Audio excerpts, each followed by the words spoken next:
Good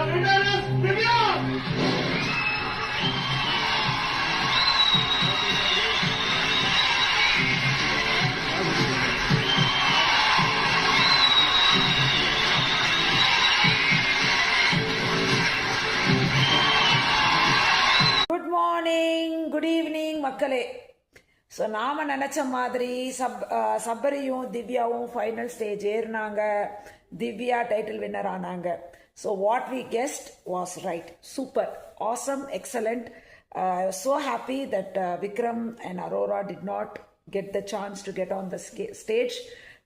Arora பண்ண அந்த வேலைக்கு, அவங்க பண்ண அந்த தப்பான வினோத தூண்டுறதுக்கு சரியான தண்டனை கிடைச்ச மாதிரி அவங்களுக்கு கடைசியாக அவங்களுக்கு ஸ்டேஜ் ஏற வாய்ப்பு இல்லாமல் போனது எனக்கு ரொம்ப சந்தோஷம். அவங்கெல்லாம் இந்த சமுதாயத்துக்கு ஒரு தப்பான உதாரணத்தை கொடுக்குறாங்களோ அப்படின்னு எனக்கு ஃபர்ஸ்ட்லேருந்தே தோணிகிட்டே இருந்தது. அவங்க அம்மா அப்பா பற்றி பேசுகிறதாகட்டும், இல்லை அவங்களுடைய யூடியூப்பில் அவங்க பண்ணுற வேலையாகட்டும், அந்த மாதிரி ஒரு பொண்ணு டைட்டில் வின்னர் ஆச்சுன்னா இந்த சொசைட்டிக்கு எங்கேயோ ஒரு தப்பான உதாரணம் வந்துருமோ அப்படின்னு எனக்கு பயந்துட்டே இருந்தேன். ஆனால் நம்ம மக்கள்லாம் இன்னும் நல்லதை நம்புகிறோம், நல்லதை பார்க்குறோம், நல்லது வரணும்னு நினைக்கிறோம் அப்படின்ற பாசிட்டிவிட்டியெல்லாம் இருக்கிறத பார்க்கும்போது நிஜமாவே ஐம் ஸோ ஹாப்பி.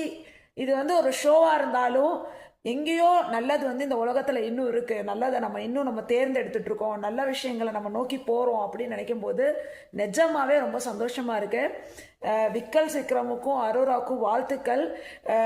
நீங்கள் நிஜமாவே உங்களுடைய வேலையை நல்லபடியாக செய்யணும், நல்ல வாழ்க்கையில் உயரத்தில் போகணும்னு நாங்கள் உங்களை விஷஸ் பண்ணுறோம், வாழ்த்துக்கள் சொல்கிறோம். நிறைய யூடியூப் சேனல்ஸ் நிறைய தப்பான மெசேஜஸ் எல்லாம் நிறைய உங்களுக்கு போட்டுட்டு இருந்தாங்க. விக்கல் விக்ரம் நேற்று எலிமினேட் ஆனது, ஃபோர்த்து விக்கல் விக்ரம் தான் எலிமினேட் ஆனதா, அந்த மாதிரி நிறைய பேர் தப்பான இன்ஃபர்மேஷன்ஸ் தன்னுடைய ஃபாலோவர்ஸ்க்கு கொடுத்துட்ருக்காங்க. நான் என்னுடைய ஃபாலோவர்ஸ்க்கு எந்த தப்பான இன்ஃபர்மேஷனும் கொடுக்கல. எனக்கு ரொம்ப கம்மி ஃபாலோவர்ஸாக இருக்காங்க. ஸோ ஸ்டில் என்னுடைய ஃபாலோவர்ஸ்க்கு நான் என்றைக்குமே எந்த தப்பான இன்ஃபர்மேஷனும் கொடுக்க மாட்டேன். Unless and until I'm 100% sure about it, I will not and I will always see to that. கண்டிப்பாக நான் என் வீடியோஸ்லலாம் நான் பார்க்கணும், நான் பரப்பணும்னு நினைக்கிறது பாசிட்டிவிட்டியும் நல்ல விஷயங்களும் முன்னாடி போகணும்.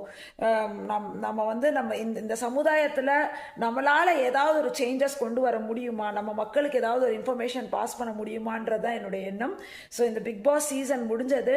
Hopefully I will meet you all in the next season with a full blast. Vijay Sethupathi, கண்டிப்பாக உங்களுடைய ஹோஸ்டிங் ஸ்கில்ஸ் எல்லாம் நீங்கள் இன்னும் வளர்க்கணும்.